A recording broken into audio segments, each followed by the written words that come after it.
¿Qué tal, amigos de Selecciones? Muchísimas gracias por estar con nosotros. Los saludo con muchísimo gusto. Mi nombre es Eliesheva Ramos. Muy buenas tardes. Y hoy está conmigo la doctora Diana Bautista Herrera. La doctora Diana es neumóloga. Ella viene en representación del doctor Macías, que iba a estar con nosotros, pero se le complicó. Muchísimas gracias. Gracias, Eli. Buenas tardes a todos los que nos están sintonizando y muchas gracias por este espacio. No, al contrario, muchísimas gracias.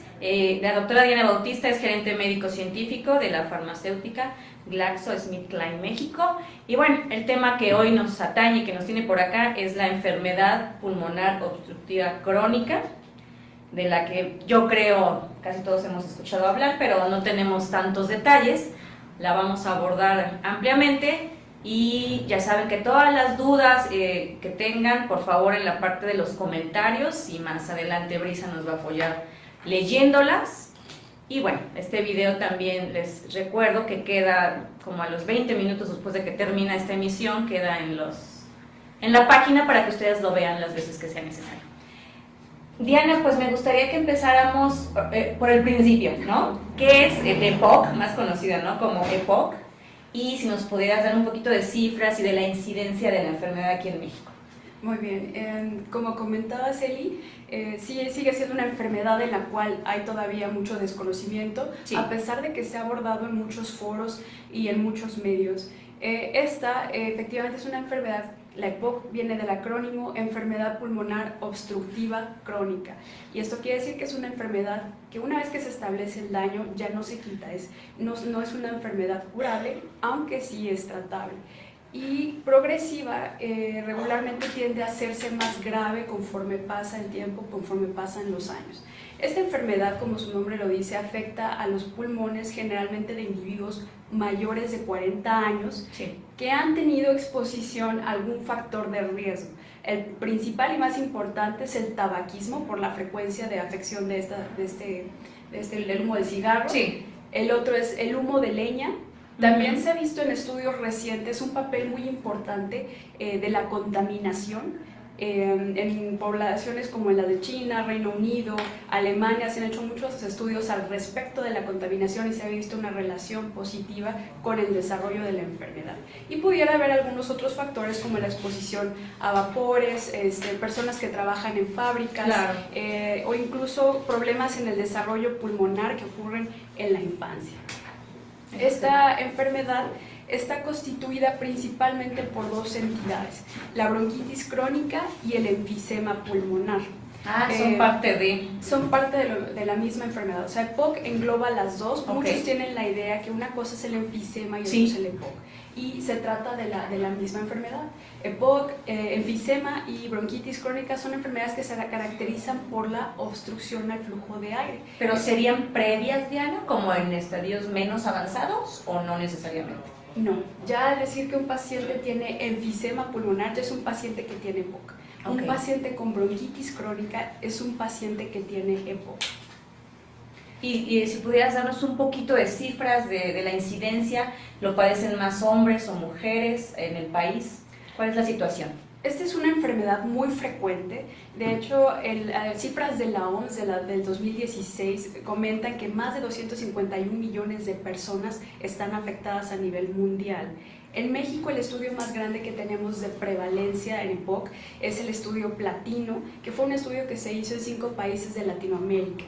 En este estudio se vio que se afectaba a la población en un 7.8% en México.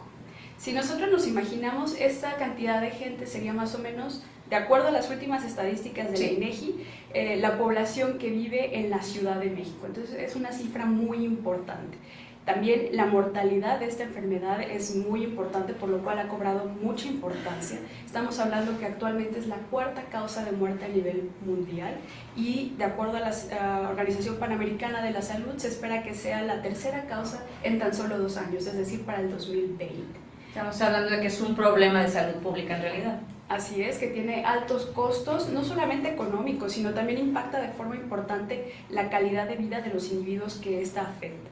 Y como preguntabas, es más frecuente en hombres. Últimamente se ha visto mayor frecuencia también en mujeres, ha ido incrementando, aunque sigue siendo hasta ahorita más prevalente en hombres porque anteriormente eran los hombres quienes fumaban más que las mujeres. Pero ahora las mujeres también, ¿verdad? Fuman bastante. Sí, ahora también las mujeres ya fuman mucho. Si pudieras también hablarnos un poquito de lo que mencionabas hace un momento, la calidad de vida. ¿Cómo es vivir con EPOC? ¿No? Si pudieras darnos como ejemplos de más o menos cuando empieza, avanza y cuando ya está muy avanzado. Muy bien. Esta es una enfermedad que, como les comentaba, se produce por la exposición a factores de riesgo, principalmente humo de leña, el cigarro. Esto lo que ocurre o que genera en el pulmón es una inflamación al interior del bronquio, del alveolo. Y en los dos tipos distintos ocurren cosas muy parecidas. Al final ambas tienen obstrucción de aire. Entonces se va produciendo una inflamación en los bronquios que generan como una disminución del tamaño de ese bronquio y se genera un mecanismo de válvula en la cual el aire entra pero no sale. También pudiera ocurrir otra situación que es la destrucción del tejido pulmonar. Sí. En el pulmoncito tenemos como unos saquitos que son los alvéolos y en total tenemos 300 millones. Si lo pusiéramos en una superficie sería el tamaño de una cancha de tenis aproximadamente, la superficie de estos alvéolos. En el enfisema específicamente ocurre una destrucción de las paredes de estos alveolitos y entonces se generan burbujitas más grandes, espacios de aire que nosotros conocemos como bulas de precisamente enfisema. Y ese aire no es un aire que se mueva, genera una obstrucción y entonces el paciente con EPOC respira con dificultad. Uno de los síntomas principales es precisamente la falta de aire. O sea que eso es desde las primeras etapas, esa falta de aire. Sí, al principio esta falta de aire es muy imperceptible, de tal forma que el paciente no lo percibe como tal. O sea, va limitando sus actividades. Al principio le cuesta trabajo subir escaleras, a lo mejor subir una pendiente se le dificulta. En un principio el paciente puede asociarlo a lo mejor a una falta de acondicionamiento, síntomas a los cuales no les da importancia y por eso la enfermedad llega a avanzar de tal forma que esta falta de aire incluso puede presentarse con actividades mínimas como peinarse, vestirse, el levantarse para ir al baño, el abrocharse las agujetas. Entonces sí deteriora de forma importante la calidad de vida de los pacientes. Un paciente con EPOC respira, es como si nosotros metiéramos aire y entonces a partir de ahí tratar de meter más aire. Entonces un paciente que tiene mucha dificultad para respirar y esto lo perciben generalmente en situaciones más avanzadas de la enfermedad porque al principio es muy sutil. Claro. Otro de los síntomas más importantes es también la inflamación en el bronquio genera que se produzca mayor cantidad de moco. Y ahí viene el otro fenotipo de la enfermedad que es la bronquitis crónica. Un paciente que se la pasa tosiendo con mucha producción de flemas y que en algunos casos sorprende que para ellos ya es normal. Sí, tengo una tos normal y no hay ninguna tos que sea normal. Si hay tos que perdura por más de 2 semanas, que no se trata de un proceso infeccioso agudo, estamos hablando que se tiene que buscar ayuda médica para ver qué está causando esa tos. Diana, por favor cuéntanos, ¿cuánto tiempo pasa, cuál es la progresión de la enfermedad? De que empieces con este problema para respirar muy ligero, ¿y cuánto tiempo pasa para que ya te veas en problemas y ya estés en un estado avanzado? Avanzado, muy bien. Regularmente esta enfermedad afecta en forma distinta. No todos los pacientes son iguales, hay quien es muy sintomático y quien no. En un estudio que se hizo en el Reino Unido, el estudio fue retrospectivo y se vio que al momento del diagnóstico y hasta los 2 años había una progresión de la enfermedad. Más o menos es el tiempo esperado en la que progresa la EPOC. Sin embargo, factores como que el paciente continúe fumando, continúe cocinando con leña, influyen mucho en que el paciente pierda de forma más acelerada la función pulmonar y con esto se deteriore de forma importante la calidad de vida. Hay una situación de que cuando va avanzando la enfermedad, de hecho hasta más del 75% de los pacientes experimenta periodos de exacerbaciones, es decir, son agudizaciones de los síntomas. Esto sería que el paciente presentara mayor dificultad para respirar, mayor frecuencia de la tos, mayor producción de moco o cambio en la coloración de ese moco amarillenta, verdosa. Ya estaríamos hablando de una exacerbación que lleva al paciente a usar, además de su tratamiento habitual, tratamiento adicional con antibióticos o incluso en los casos de estas agudizaciones graves pueden llevar al paciente a una hospitalización y con esto tenemos pues múltiples comorbilidades que eventualmente van a deteriorar de forma importante al paciente. Hasta un 6% de los pacientes no se recuperan totalmente de estas exacerbaciones. Y algo importante a considerar es que ya en etapas avanzadas puede haber otros síntomas, no solamente afectar al pulmón, también puede haber complicaciones cardíacas, las más importantes, desarrollar una insuficiencia cardíaca, hipertensión pulmonar, o bien tener un desgaste muscular importante, fatiga, anemia. Son pacientes que van perdiendo el apetito, porque esto les implica a ellos un desgaste importante, un gasto mayor de energético, esa falta de aire. Entonces son pacientes que se van adelgazando en su mayoría, van desnutriéndose, van teniendo atrofia de los músculos y esto se vuelve un círculo vicioso. El paciente tiene menos capacidad de hacer ejercicio, se la pasa más tiempo sentado y entonces se vuelve este ciclo vicioso. Claro. Y otra situación importante es que esto ocurre una depresión importante en estos pacientes porque al no poder hacer sus actividades, el no poder ir a convivir con su familia, ir a un restaurante, volver a trabajar en las actividades que hacían, afecta anímicamente. Afecta de forma importante su estado anímico. Diana, por favor, si pudieras platicarnos, tal vez para la gente que apenas se conectó, ¿cuáles serían los focos rojos? ¿En qué momento una persona debe ir con qué especialista? Cuando empieza a sentir esta fatiga, las flemas, la tos, o no sé si hay algunos otros síntomas para acudir al médico y a qué especialista tienen que ir. Muy bien. Lo ideal sería que acudieran a un neumólogo, porque en la mayor parte de los casos, de los síntomas, los primeros que van a percibir va a ser esta tos frecuente, una tos que no se quita, que dura más de 3 semanas, y la falta de aire, que esa tarda un poquito más tiempo. Sin embargo, es importante que si ustedes perciben cualquiera de estas dos situaciones, ya sea la tos o la falta de aire, acudan a su médico, en el mejor de los casos a un neumólogo, porque en la mayor parte de las ocasiones el paciente se la pasa con esta tos, recibe múltiples tratamientos antibióticos y resulta que no era una infección. Estábamos hablando ya de una enfermedad pulmonar, en este caso EPOC, aunque puede haber otras causas, lo cual ya el médico determinará con un diagnóstico diferencial, ¿no? Entonces es importante, y más si tienen los factores de riesgo, si fuman, si tuvieron el contacto con humo de leña o alguna otra situación, es muy importante que acudan a checarse porque evidentemente entre más tempranamente actuemos en la enfermedad, mayor beneficio van a recibir de los tratamientos. Diana, ¿y esta enfermedad no se hereda si no está uno expuesto al tabaquismo o al humo de leña o a un trabajo de riesgo? ¿No habría la EPOC? ¿O aún puede darse sin esos factores? Sí, recordemos que los factores, bueno, más que el hecho de que se hereda, porque muchos dicen, yo tenía un papá, un abuelito que padecía EPOC, puedo tener yo la enfermedad. Estas situaciones, regularmente ese abuelito, ese papá convivía con nosotros de pequeños y entonces estamos hablando de que éramos fumadores pasivos a muy temprana edad. Regularmente se heredan los hábitos, entonces el niño veía al abuelito fumar o al papá y entonces una conducta que va a adoptar más adelante. Más que una situación hereditaria, es la cuestión de los hábitos y el estilo de vida. Y la exposición pasiva. Sin embargo, hay una condición que sí es bien reconocida, que es hereditaria, que es la deficiencia de alfa-1 antitripsina, una de las enzimas más importantes que precisamente protege al pulmón de que ocurra esa destrucción de los alveolitos, de esos saquitos que les hablaba. Entonces, esta cuestión... Son personas que tienen más propensión a padecer. Por supuesto, y si además fuman es como encender una mecha y entonces mucho más rápido se desarrolla la enfermedad. Sin embargo, esta condición se hereda en menos del 1% se presenta en menos del 1% de los casos, no es frecuente en población mexicana y el EPOC que ocurre en esta situación es un enfisema que vemos a más temprana edad, a partir de los 30, 20 años. O sea, cuando un individuo está afectado de EPOC a tan temprana edad, tenemos que investigar acerca de esta situación porque es una condición que tiene un tratamiento muy específico de reponer esta enzima. Diana, ¿qué tan fácil es detectar la enfermedad? Porque luego pasa, ¿no? Que hay enfermedades que dicen, híjole, tardé 10 años en encontrar un diagnóstico, tantos años, ¿no? ¿Qué tan fácil es de detectar? Y una vez que se tiene el diagnóstico, ¿qué sigue? ¿Cuáles son los tratamientos? Muy bien, es una enfermedad que No es difícil de diagnosticar, el punto es tenerla en cuenta al momento de hacer el diagnóstico, saber reconocer los síntomas.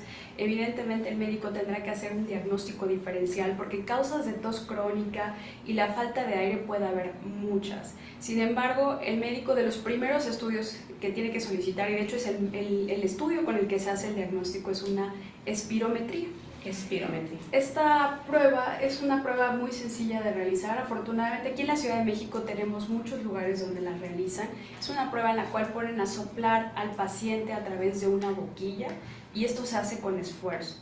Lo que nos ayuda a esta prueba es a medir el volumen que el paciente exhala en el primer segundo, el cual debe ser más de 80%, y a través de la prueba podemos ver si hay un grado de obstrucción, es decir, que no, el aire no salga, que disminuya este volumen expiratorio forzado. Y además no es una prueba dolorosa, ni mucho menos. No, por supuesto, es una prueba que no es invasiva. Ajá. Entonces es una prueba que que siempre se tiene que solicitar. Habrá pacientes que no la puedan realizar por alguna otra situación porque sí tiene que coordinar el soplar a través de la boquilla, sellar bien, pero bueno, siempre se tiene que pedir. El médico de la misma forma solicitará una radiografía de tórax, la cual nos va a ayudar mucho a hacer diagnósticos diferenciales y bien a ver el grado de afectación que hay a nivel pulmonar. Y bueno, ya tenemos el diagnóstico. ¿Cuáles son los tratamientos y qué es lo más novedoso que existe para tratar esta enfermedad? Muy bien. La EPOC es una enfermedad que afortunadamente es tratable. El tratamiento más importante de todos va a ser quitar el factor de riesgo. Si el paciente fuma, dejar de fumar. En muchos casos pueden pensar, bueno, pero ya me enfermé, ya me dio EPOC, ¿para qué dejo de fumar? Sí. El seguir fumando hace que la función pulmonar se siga perdiendo de forma más acelerada. De hecho, esto hace que la enfermedad progrese con mayor rapidez, que el paciente se siga exacerbando, es decir, que se siga complicando, y esto evidentemente va a traer muchas complicaciones asociadas. Incluso hasta el uso de oxígeno, que ya estaríamos hablando de estadios más avanzados de la EPOC.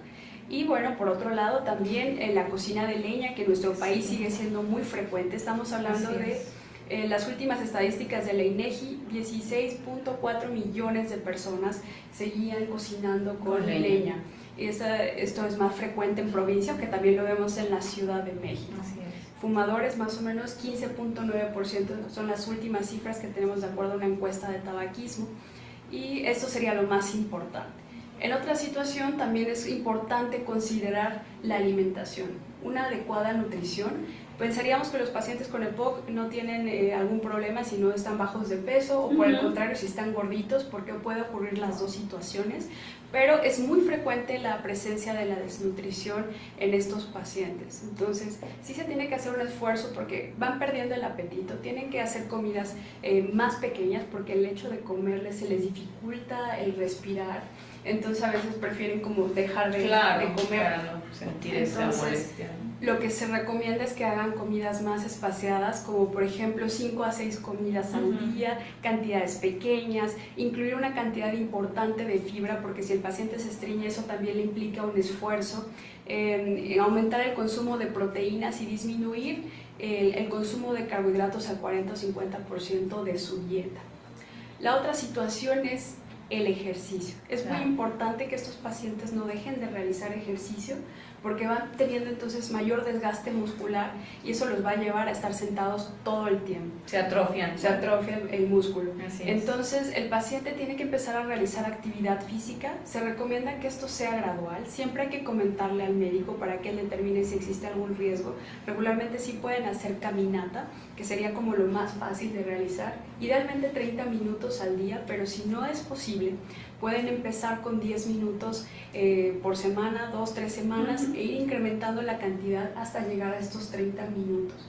Siempre estar al pendiente de alguna situación de que si se les dificulta, empiezan a sentir el pecho apretado, alguna situación, hay que detenerse. O sea, hay que hacer siempre el ejercicio con seguridad y escuchar al cuerpo.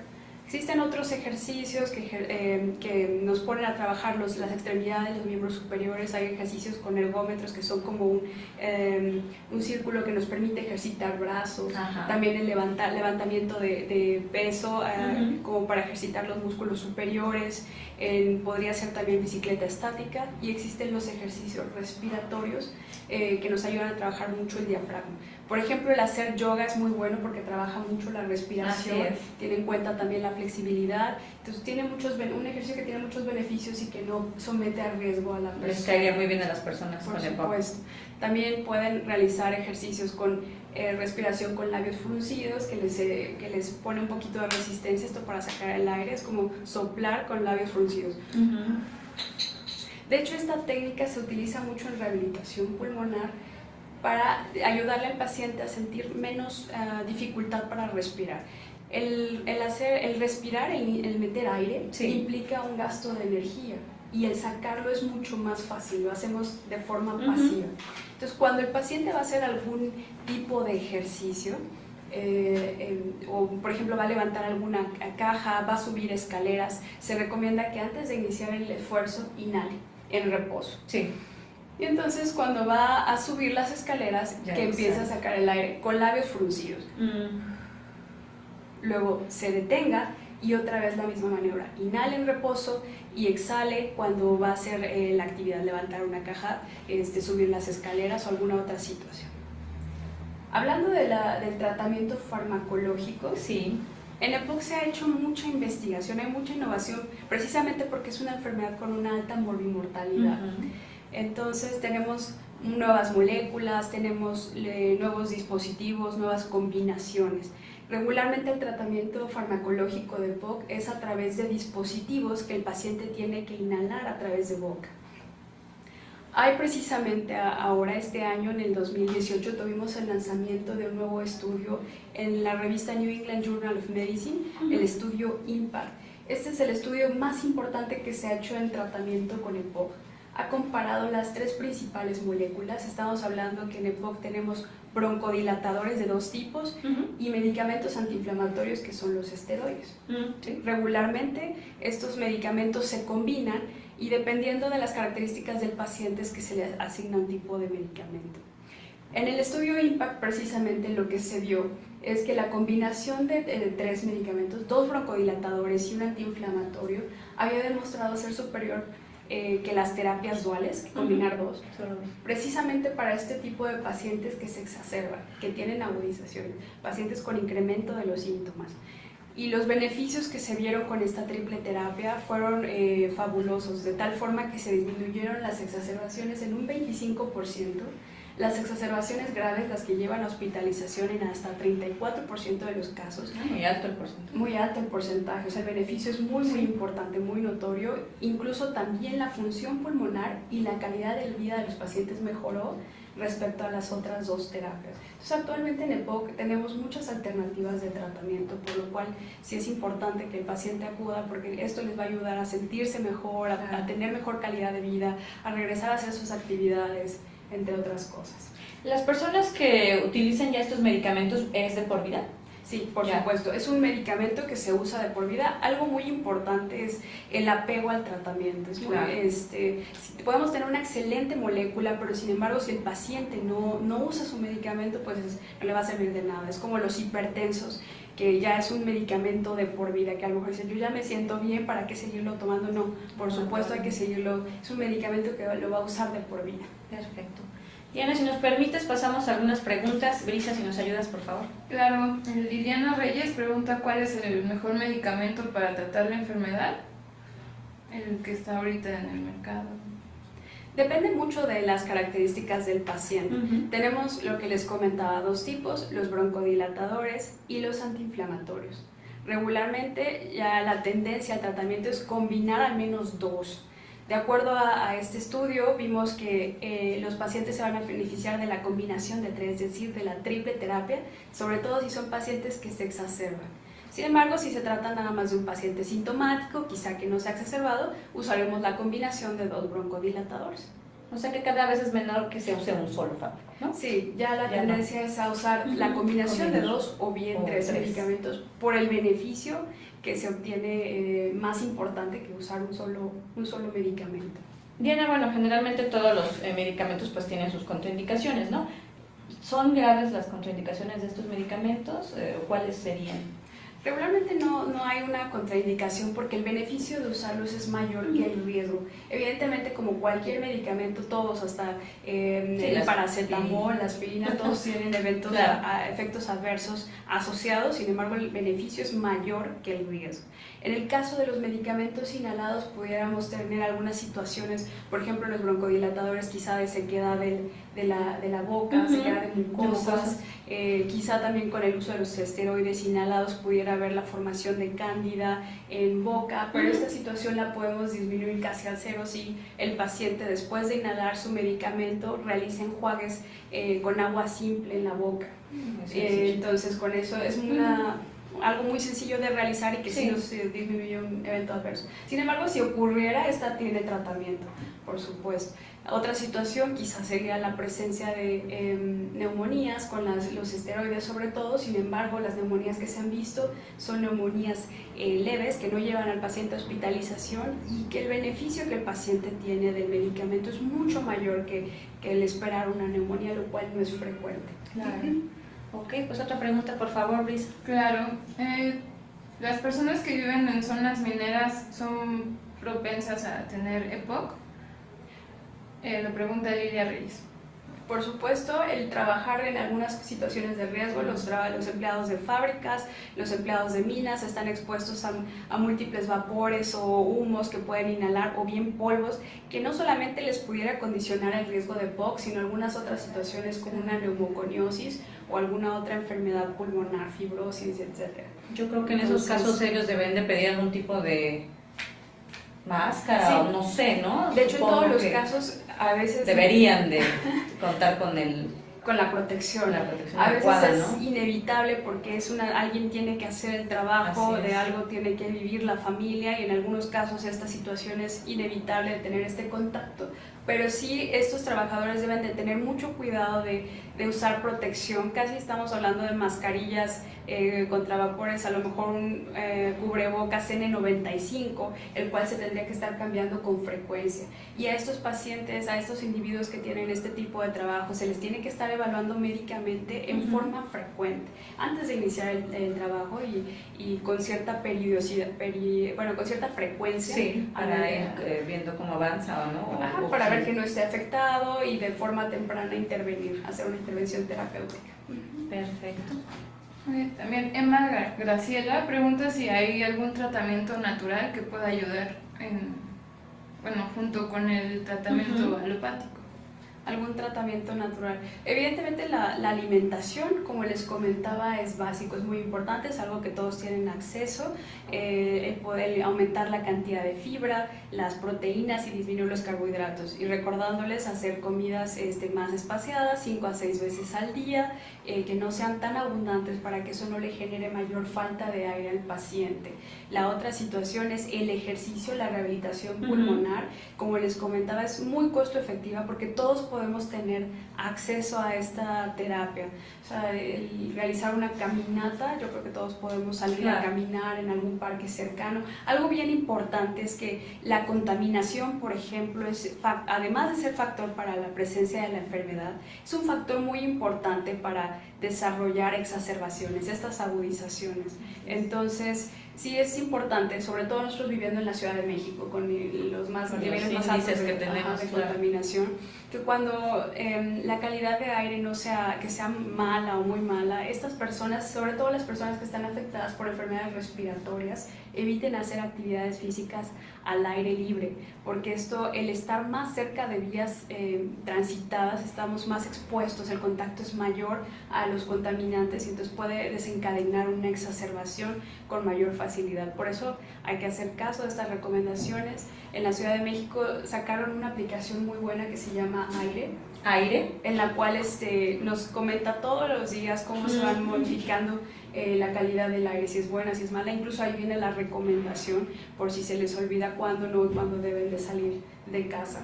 Y entonces el realizar ejercicio bajo condiciones seguras, que el paciente lo haga de forma progresiva, gradual, siempre escuchando a su cuerpo por si está haciendo esfuerzo de más. Es una de las situaciones que puede acceder de forma segura y que le va a dar mucho beneficio en cuanto a calidad de vida, mejorar los síntomas, mejorar la tolerancia al ejercicio. Entonces, son de las alternativas no farmacológicas a las cuales puede acceder un paciente. Diana, aprovechando la pregunta anterior, ¿cuáles serían los principales mitos o también estos tratamientos que muchas personas prefieren, ¿no? Podríamos decir varios, que tú los alertes, ¿no? Que no es prudente tomar, no sé, algunas hierbas, o también la recomendación que siempre hacemos aquí, cuando se acerquen ese tipo de tratamientos alternativos, comentárselo a su doctor, ¿no? Sí, a veces creemos que las plantas son inocuas y no pasa nada, pero sí hay a veces reacciones con los medicamentos, ¿no? Por supuesto, no conocemos en la mayor parte de los casos todos los efectos que pudiera tener el consumir algún tipo de planta o el palo azul o cosas que usan mucho en provincia como terapias alternativas que prometen curar la enfermedad o mejorarla. La verdad es que la EPOC, como les comentaba, no es una enfermedad que se cura. Sí es importante que no tomen este tipo de alternativas como esperando una cura, una mejoría del EPOC, porque por el contrario puede haber la presencia de sustancias tóxicas, incluso a lo mejor en algún té que nosotros pensaríamos que es inocuo, y dañar alguna otra situación, principalmente el hígado, porque ahí es donde llega todo este tipo de sustancias, ahí es donde se metabolizan. Entonces ese sería un mito importante a tomar en cuenta. La otra es que el hecho de que si yo fumo a mí no me va a pasar. Es una situación que no podemos saber. Claro. Por supuesto, no todos los que fuman se afectan, pero sí el 90% de los que tienen EPOC fueron fumadores. O sea, no sabemos si va a ser un riesgo, nos puede pasar a cualquiera de nosotros, entonces hay que dejar de fumar. Y hay otro mito muy importante con el uso de oxígeno. Que las personas, una vez que está indicado el oxígeno, no todos los pacientes con EPOC están en esta etapa de usar oxígeno, pero la mayoría, eventualmente al progresar la enfermedad, va a requerir el uso de oxígeno adicional. Y un mito que hemos encontrado muy frecuente es precisamente de no quiero usar el oxígeno porque me voy a hacer dependiente. La verdad es que todos dependemos del oxígeno, claro. Y una vez que que el médico les receta el oxígeno, esto al igual también es un medicamento. Esto les va a ayudar a mejorar los síntomas, pero algo muy importante es que nos va a ayudar a prevenir las complicaciones a largo plazo y sobre todo las cardiovasculares, porque todos los órganos del cuerpo necesitan oxígeno. La función del pulmón es precisamente tomar el aire del oxígeno, tomar el oxígeno del aire, pasarlo a la sangre y esta que lo distribuye a todos los órganos.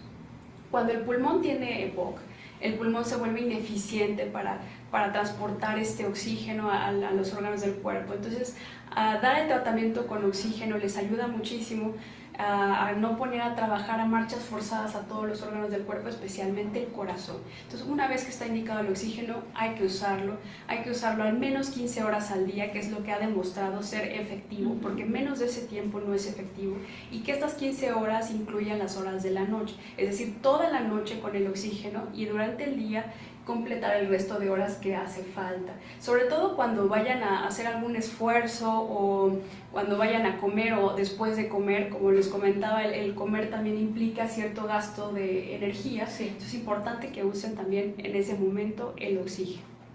Híjole, ¿no? Yo creo que escuchándote es mejor la prevención, ¿no? Nadie queremos llegar a eso, ¿no? Que hasta para comer te sientas agotado, ¿no? Extenuado o por supuesto andar con un oxígeno por el mundo, pues no es agradable. Y ahorita me gustaría que me respondieras esta pregunta de los cigarros electrónicos. Creo que ni siquiera están legislados, ¿no? En el país, yo no sé, pero muchas personas lo ven como una alternativa sana, ¿no?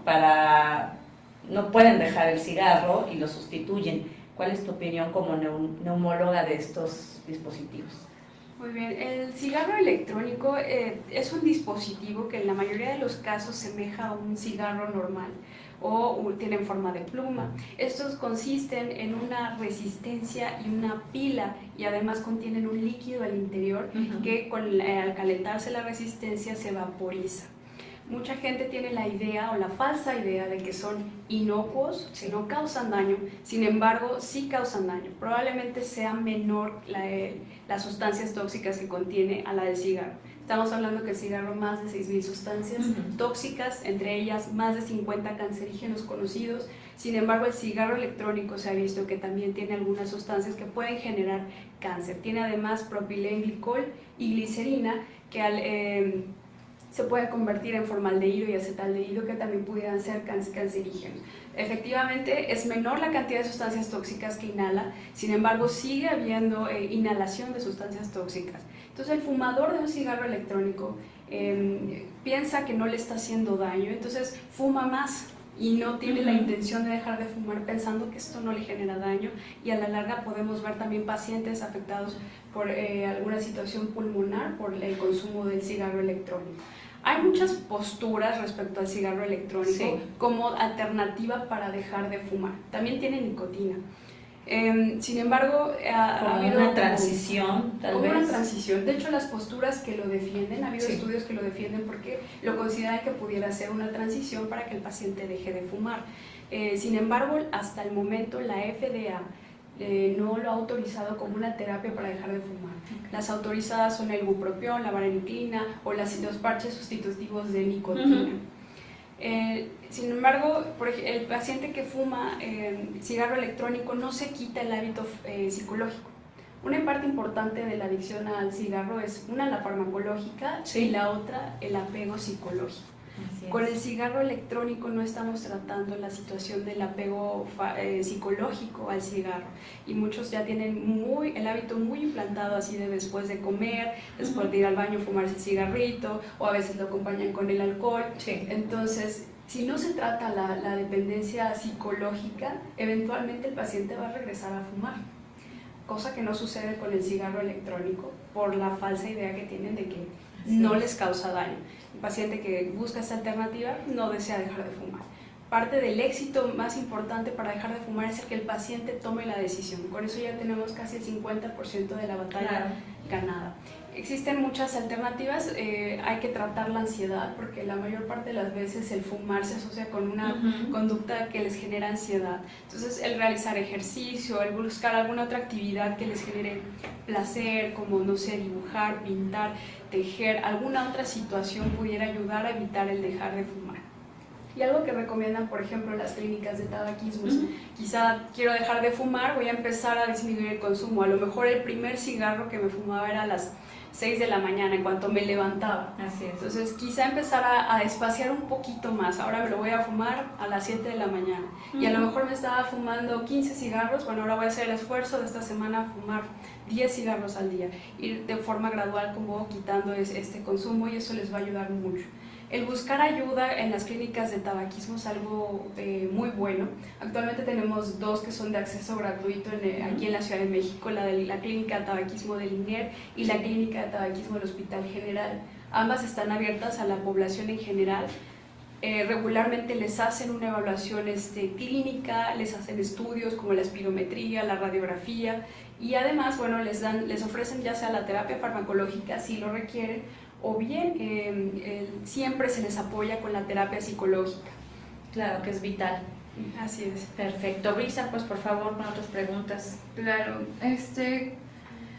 José Javier pregunta qué tipos de exámenes debe de realizarse y cada cuánto para saber si alguien tiene EPOC. Muy bien. El examen más importante para diagnosticar EPOC es la espirometría. Entonces, siempre que se tenga el factor de riesgo, si fui un fumador intenso, es decir, nosotros tenemos el índice tabáquico, que es una situación con la que medimos el riesgo de un fumador, porque a lo mejor pudo tratarse de una persona que fumaba 3 cigarros a la semana, nada más lo hizo durante 2 años, dejó de fumar otra vez, volvió a fumar, pero ya no ha vuelto a fumar.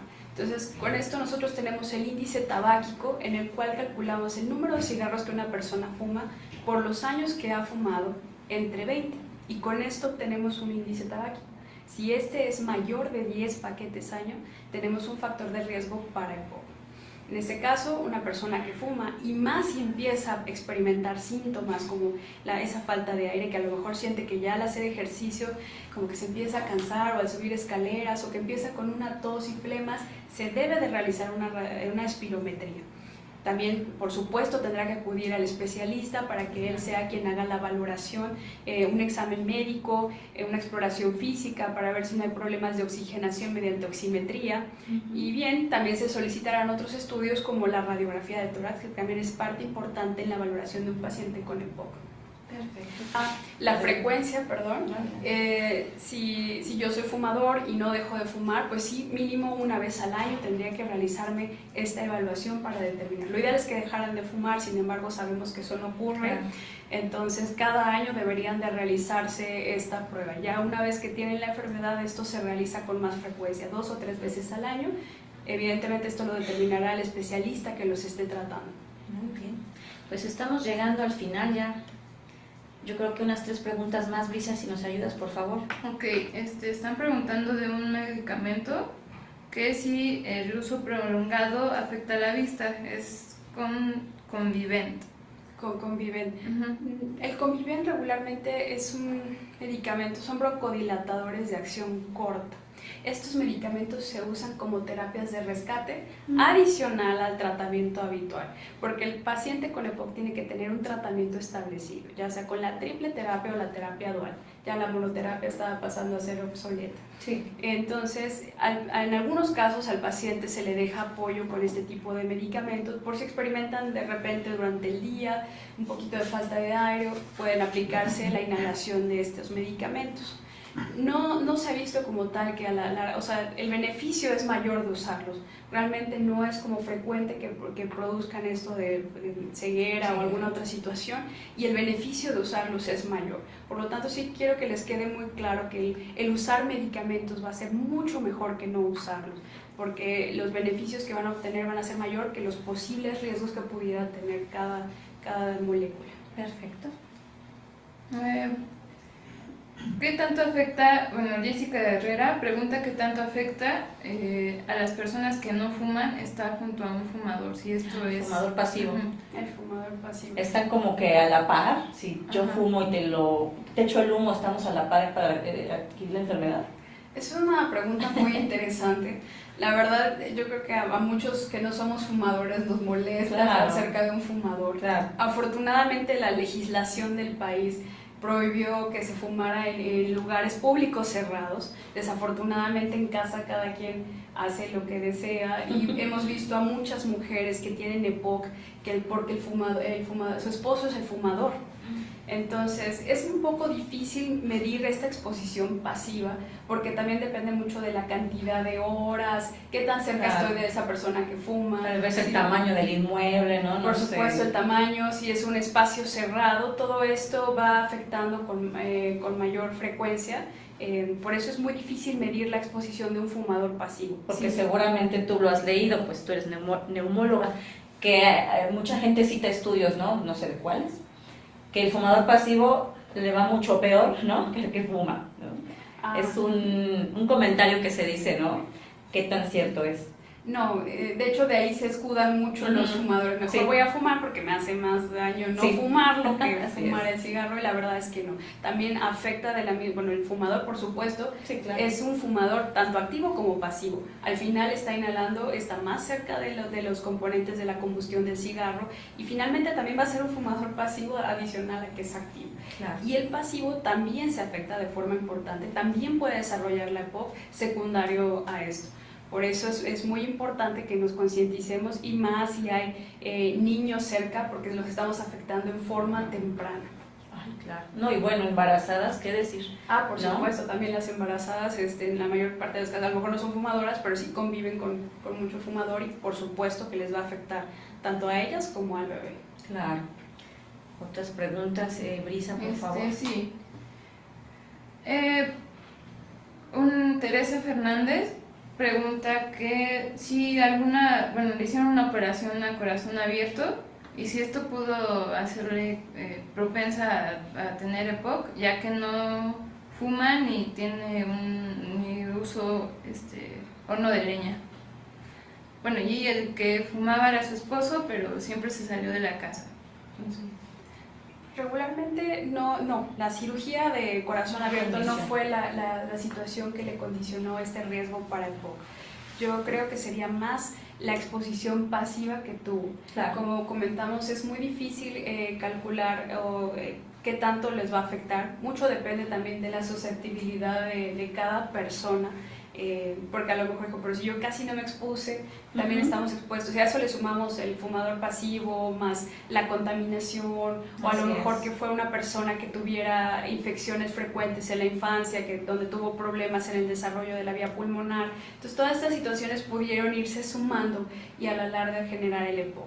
Pero definitivamente la cirugía cardíaca no fue la responsable de generar el desarrollo de esta enfermedad. Entonces sí puede ser la suma de factores. Claro. También hay otra pregunta. Claudia Quintero tiene 45 años y cada año padece una neumonía. ¿Eso puede ser crónico o la condiciona para la aparición de la época? La neumonía como anual. Como anual, ajá. O frecuente. Habría que valorar más bien ahí por qué se está presentando una neumonía con frecuencia. Quizá estamos hablando de un paciente diabético, hipertenso. Los pacientes con EPOC en su mayoría no son pacientes con EPOC puro. Sabemos que conforme avanza la edad de todos, vamos teniendo más enfermedades, ¿no? La hipertensión es de lo más frecuente que todos vamos a padecer eventualmente. Esto solo por el puro hecho del envejecimiento. Si estamos hablando de un paciente que tiene además diabetes o dislipidemia, es decir, colesterol alto, obesidad, alguna otra situación, esto pudiera favorecer que con forma frecuente cada año, cuando es más frecuente las infecciones respiratorias, esté presentando neumonías. Sí tendría que realizarse una valoración importante a ver si no padece alguna enfermedad pulmonar, ya sea POC, esto con una radiografía, por supuesto ir a visitar al especialista para que haga la valoración. Y algo muy importante que también no comentamos en el tratamiento es de forma preventiva el uso de la vacunación. En un paciente con EPOC o con enfermedades respiratorias es muy importante que cada año haga la vacunación contra la influenza. Esto precisamente para protegerlo contra la infección viral más frecuente que ocurre en la temporada de invierno, que es precisamente con la influenza. Y la otra es la vacuna contra el neumococo, la cual se les recomienda a las personas también con enfermedades respiratorias, por supuesto los que tienen EPOC. Esta se realiza cada 5 años. Cada 5 años se deben de vacunar contra el neumococo. El neumococo es la bacteria que produce neumonía o infecciones respiratorias con mayor frecuencia. Hay dos tipos de vacunas, una de 23 serotipos, es decir, que tiene diferentes cepas de la misma bacteria, entonces la protección o la cobertura es más amplia, y también está la de 17 cepas.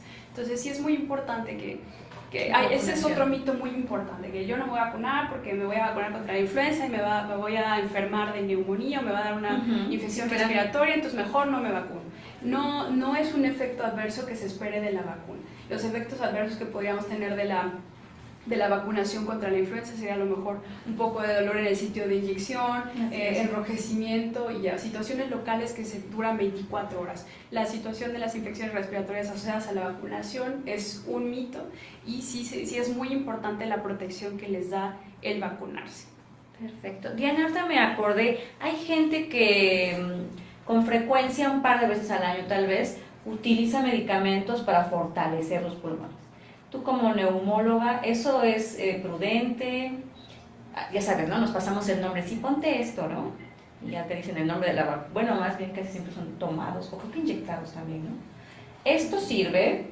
O sea, ¿sí puedes reforzar los pulmones con algunos medicamentos? ¿Es prudente hacerlo varias veces al año? ¿O cuál sería tu comentario al respecto?